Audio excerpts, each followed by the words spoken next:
নমস্কাৰ বন্ধুসকল, প্ৰজ্ঞান ইউনিভাৰ্ছ চেনেলত আপোনালোকক সকলোকে স্বাগতম জনাইছোঁ।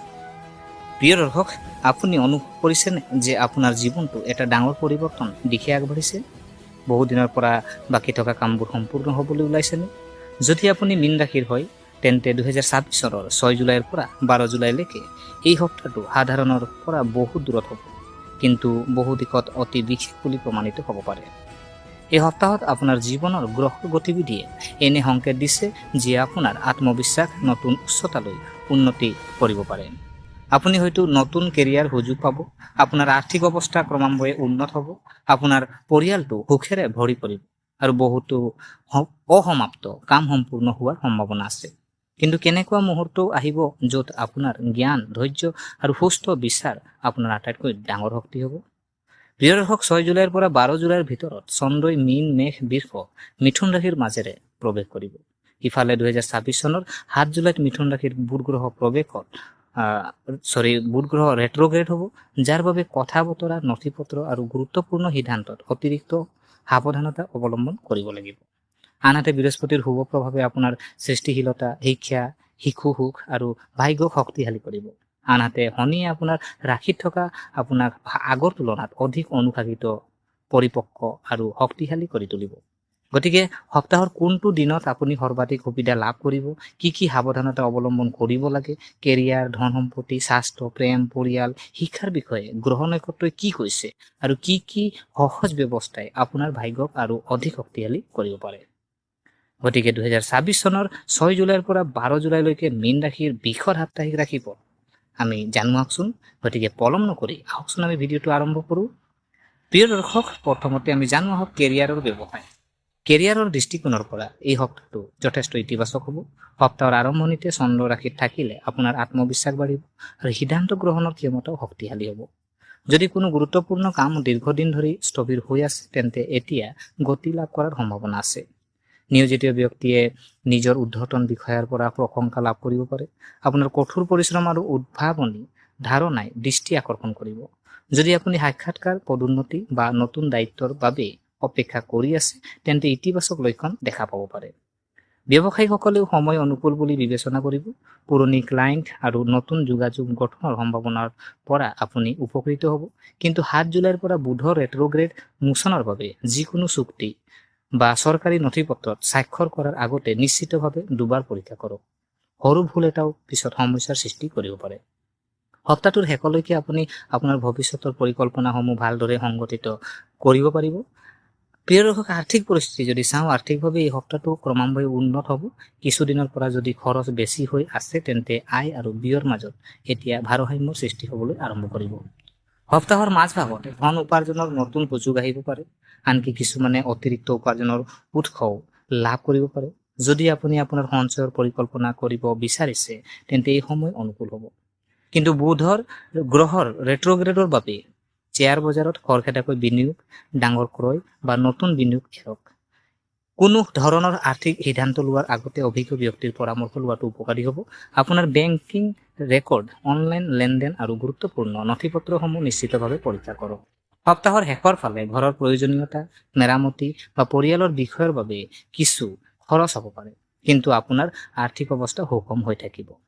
স্বাস্থ্যৰ ৰাশিফল যদি কওঁ, স্বাস্থ্যৰ ৰাশিফলত কৈছে যে স্বাস্থ্যৰ দৃষ্টিকোণৰ পৰা এই সপ্তাহটো স্বাভাৱিকতকৈ ভাল হ'ব। সপ্তাহৰ আৰম্ভণিতে আপুনি মানসিকভাৱে বহুতো বেছি লঘু আৰু ইতিবাচক অনুভৱ কৰিব। যদি আপুনি দীৰ্ঘদিন ধৰি যোগাসন, ব্যায়াম বা ধ্যান আৰম্ভ কৰিব বিচাৰিছিল, তেন্তে এতিয়া উপযুক্ত সময়। সপ্তাহৰ মাজভাগত কৰ্মৰ চাপ অলপ বৃদ্ধি পাব পাৰে বুলি কৈছে, যাৰ ফলত অতিৰিক্ত চিন্তাৰ বাবে মূৰৰ বিষ, ভাগৰ বা মানসিক চাপৰ সৃষ্টি হ'ব পাৰে। গতিকে পৰ্যাপ্ত টোপনি, সময়মতে খাদ্য গ্ৰহণ, মাজতে বিৰতি লোৱাটো নিশ্চিত কৰক। পৰিয়ালৰ সৈতে সময় কটালে আৰু সপ্তাহৰ শেষত নিস্তব্ধ পৰিৱেশত থাকিলে মানসিক শান্তি আহিব বুলি কৈছে, আৰু লঘু খোজ কঢ়া, যোগাসন, প্ৰণায়াম অতি উপকাৰী হ'ব। পৰিয়ালৰ সম্পৰ্ক যদি চাওঁ, পৰিয়ালৰ বিষয়ে কৈছে যে ৰাশিফলত যে এই সপ্তাহত পাৰিবাৰিক জীৱনত যথেষ্ট সুখৰ হ'ব।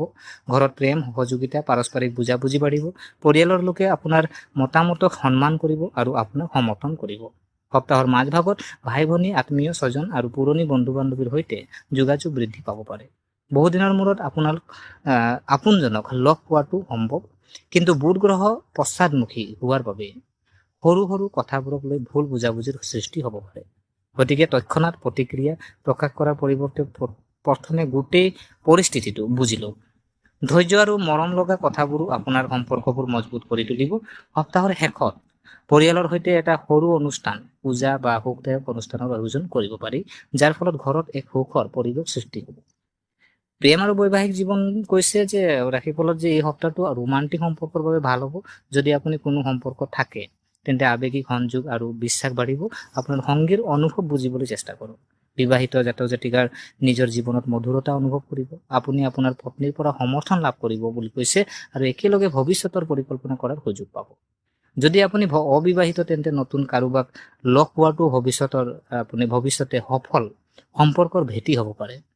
শিক্ষাৰ দিশটোনো কি কৈছে? শিক্ষাৰ দিশত যদি এই সপ্তাহৰ ৰাশিফলত কৈছে যে সপ্তাহটো ছাত্ৰ ছাত্ৰীৰ বাবে অত্যন্ত শুভ বুলি ধৰিব পাৰি। আপুনি পঢ়া শুনাত মনোনিৱেশ কৰিব আৰু স্মৃতি শক্তি আগতকৈ ভাল হ'ব। প্ৰতিযোগিতামূলক পৰীক্ষাৰ বাবে প্ৰস্তুতি চলোৱা ছাত্ৰ ছাত্ৰীসকলে তেওঁলোকৰ কঠোৰ পৰিশ্ৰমৰ পৰা ভাল ফলাফল পোৱাৰ আশা কৰা হৈছে। যদি আপুনি নতুন পাঠ্যক্ৰম আৰম্ভ কৰাৰ পৰিকল্পনা কৰিছে তেন্তে সময় অনুকূল। সপ্তাহৰ মাজভাগত আগৰ পঢ়া শুনা নিশ্চয়কৈ পুনৰীক্ষণ কৰক। বুধ গ্ৰহ ৰেট্ৰগ্ৰেড হোৱাৰ বাবে এছাইনমেণ্ট, প্ৰজেক্ট বা পৰীক্ষাৰ প্ৰপত্ৰ জমা দিয়াৰ আগতে সকলো তথ্য ভালদৰে পৰীক্ষা কৰক।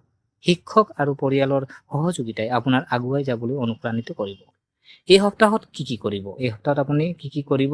আপোনাৰ অন্তৰ্দৃষ্টি আৰু আন্তৰিক অনুভৱক বিশ্বাস কৰক। গুৰুত্বপূৰ্ণ নথিপত্ৰসমূহ ভালদৰে পৰীক্ষা কৰাৰ পিছতে স্বাক্ষৰ কৰক। টকা সঞ্চয়ৰ ক্ষেত্ৰত বিশেষ গুৰুত্ব দিয়ক। পৰিয়ালৰ সৈতে অধিক সময় কটাব। খং আৰু খৰখেদা পৰিহাৰ কৰক। প্ৰতিদিনে কিছু সময় ধ্যান আৰু প্ৰাৰ্থনাত উচৰ্গা কৰক। সাপ্তাহিক প্ৰতিকাৰ যদি চাওঁ, কৈছে যে আপোনাৰ এই সপ্তাহৰ বৃহস্পতিবাৰে ভক্তিৰে 108 বাৰ ওম গুৰু হে নম মন্ত্ৰ আপুনি জপ কৰক। কোনো মন্দিৰত হালধীয়া ফুল আৰু হালধি আপোনাক দান কৰিবলৈ কৈছে। আটকজনক গ্ৰাম আপোনাৰ বুট দালি, চেনি, কল, হালধীয়া ৰঙৰ সামগ্ৰী, এইখিনি বস্তু আপোনাক বৃহস্পতিবাৰে দান কৰিবলৈ কৈছে। প্ৰতিদিনে পুৱা কেইমিনিটমান ধ্যান কৰি পিতৃ মাতৃ, গুৰু, শিক্ষকৰ আশীৰ্বাদ বিচাৰিব। সামগ্ৰিকভাৱে 2026 চনৰ 6 জুলাইৰ পৰা 12 জুলাইলৈকে এই সপ্তাহটো মীন ৰাশিৰ বাবে আত্মবিশ্বাস, আৰ্থিক উন্নতি, পাৰিবাৰিক সুখ আৰু কেৰিয়াৰৰ উন্নতিৰ নতুন সুযোগ আহিছে। কিন্তু বুধ গ্ৰহৰ ৰেট্ৰগ্ৰেড গতিৰ বাবে যোগাযোগ আৰু নথিপত্ৰ সাৱধানতা অৱলম্বন কৰক। যদি আপুনি ধৈৰ্য, অনুশাসন আৰু ইতিবাচক মনোভাৱেৰে আগবাঢ়ি যায় তেন্তে এই সপ্তাহে আপোনাৰ বাবে বহু নতুন সফলতাৰ দুৱাৰ মুকলি কৰিব পাৰে। যদি আপোনালোকে এই সাপ্তাহিক ৰাশিফলটো, প্ৰিয় দৰ্শক, এয়া আছিলে যিহেতু আপোনাৰ মীন ৰাশিৰ আজি সাপ্তাহিক ৰাশিফল। গতিকে আশা কৰিছোঁ আপোনালোকে সাপ্তাহিক ৰাশিফলটো ভাল পাইছে।